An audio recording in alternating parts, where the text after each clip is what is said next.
وہاں سے ٹرک کا سارا سامان اس ٹرالی یا کسی دوسری گاڑی میں منتقل کریں اور باجپور نامی اس گاؤں تک پہنچ جائیں جہاں ہم ٹرالی چھوڑنے پر مجبور ہو گئے تھے۔ گاؤں میں کمہار میں باغ علی میدان عمل میں کود پڑے۔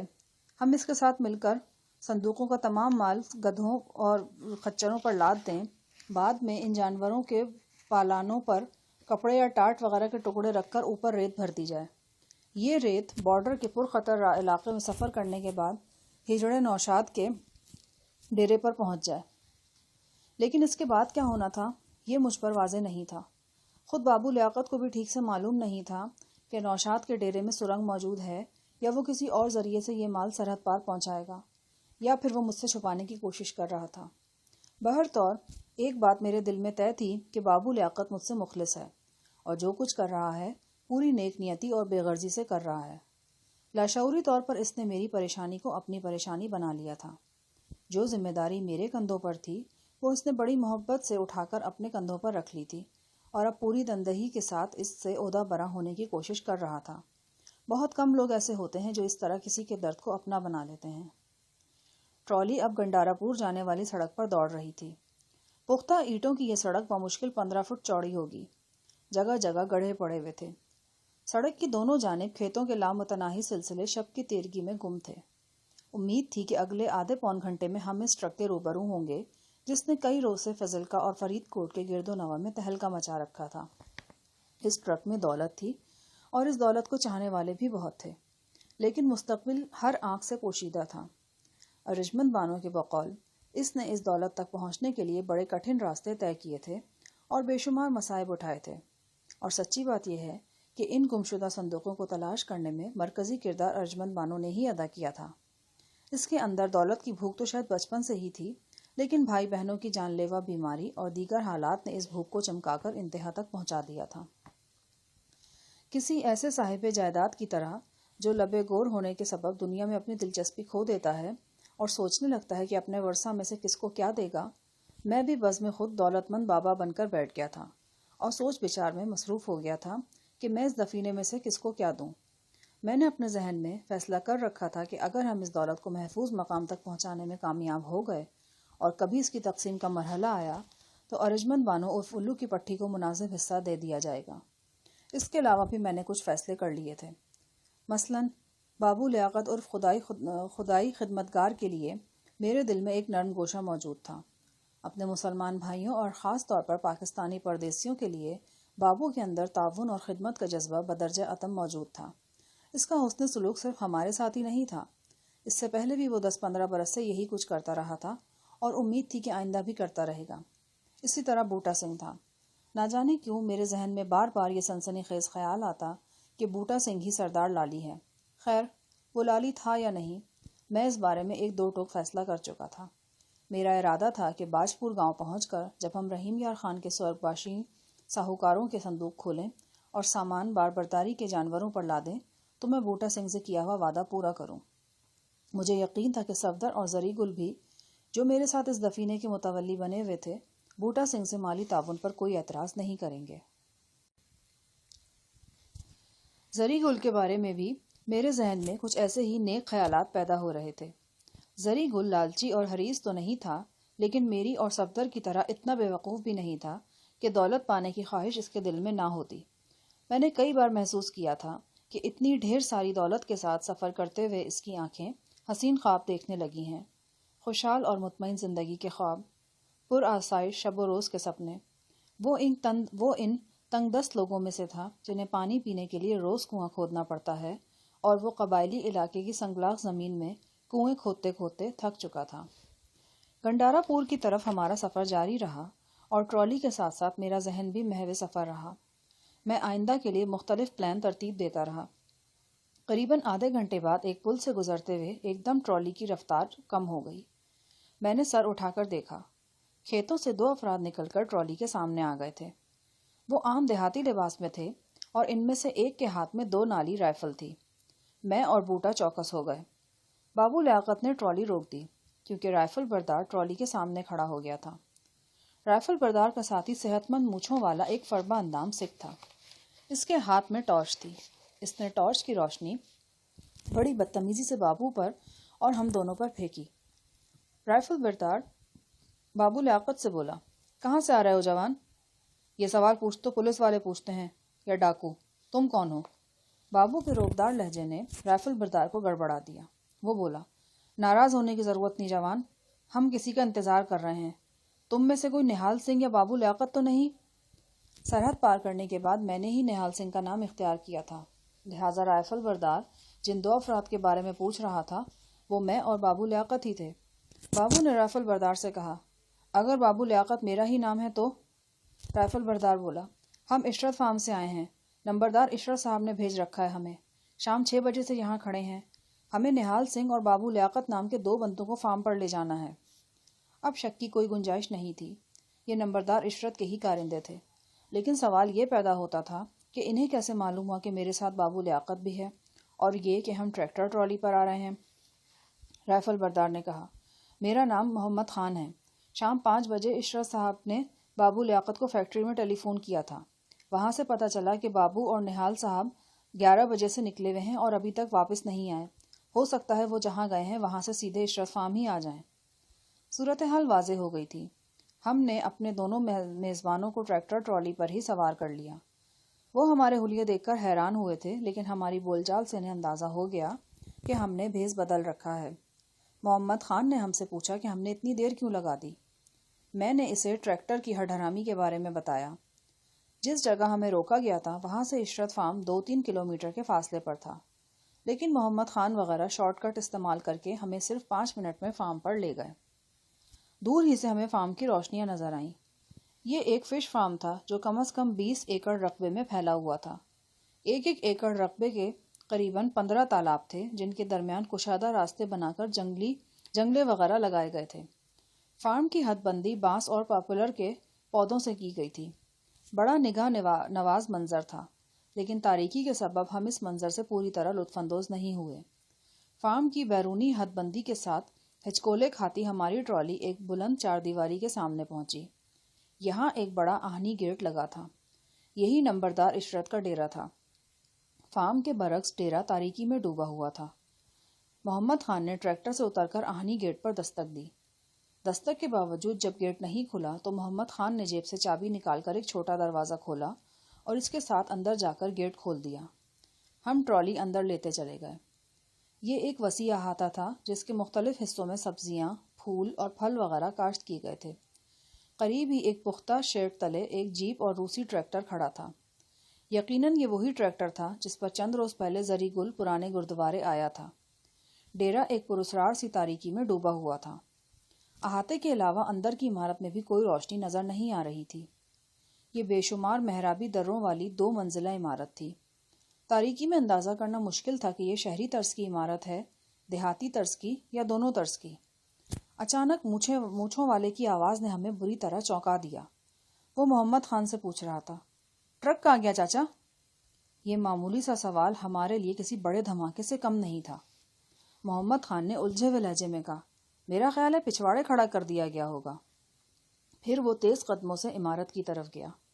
عمارت کا کلاوہ کاٹ کر وہ پچھواڑے کی طرف گیا اور زیادہ تیز قدموں سے واپس آیا۔ ببر سنگھ، ٹرک تو وہاں بھی نہیں ہے۔ اس مرتبہ اس کی آواز میں پریشانی تھی۔ میں، بوٹا سنگھ اور بابو لیاقت چھلانگے لگا کر ٹرالی سے اترے۔ کہاں کھڑا کیا تھا ٹرک؟ میں نے محمد خان سے پوچھا۔ وہ سامنے، پھلواری کی پرلی طرف۔ عشرت صاحب اور بچن سنگھ وغیرہ کہاں ہیں؟ ابھی تو کسی سے ملاقات نہیں ہوئی۔ وہ عمارت کی طرف رخ کر کے کسی ماکھا سنگھ کو آوازیں دینے لگا۔ ماکھا سنگھ، او ماکھا سنگھ، کہاں چلے گئے تم سب؟ جب جواب نہیں آیا تو وہ کچھ اور گھبرا گیا۔ مجھ سے کہنے لگا، نہال صاحب، مجھے لگتا ہے کوئی گڑبڑ ہو گئی۔ نمبردار صاحب کی نئی گاڑی بھی نظر نہیں آ رہی اور نہ ہی چوکیدار کا کچھ پتہ ہے۔ بوٹا سنگھ دوڑ کر ٹرالی کی طرف گیا اور اپنی خودکار رائفل نکال لایا۔ میں اپنا پستول پہلے ہی نکال چکا تھا۔ مونچھ بردار ببر سنگھ نے آگے بڑھ کر عمارت کے بیرونی حصوں میں لائٹس آن کی اور پھر ہم سب کو چونکنا پڑا۔ عمارت کے داخلی دروازے کے عین سامنے کوئی بے حس و حرکت پڑا تھا۔ وہ ایک جال میں لپٹا ہوا تھا اور کسی مچھلی کی طرح نظر آتا تھا۔ اسے دیکھ کر محمد خان چیخا، ماکھے، او ماکھے!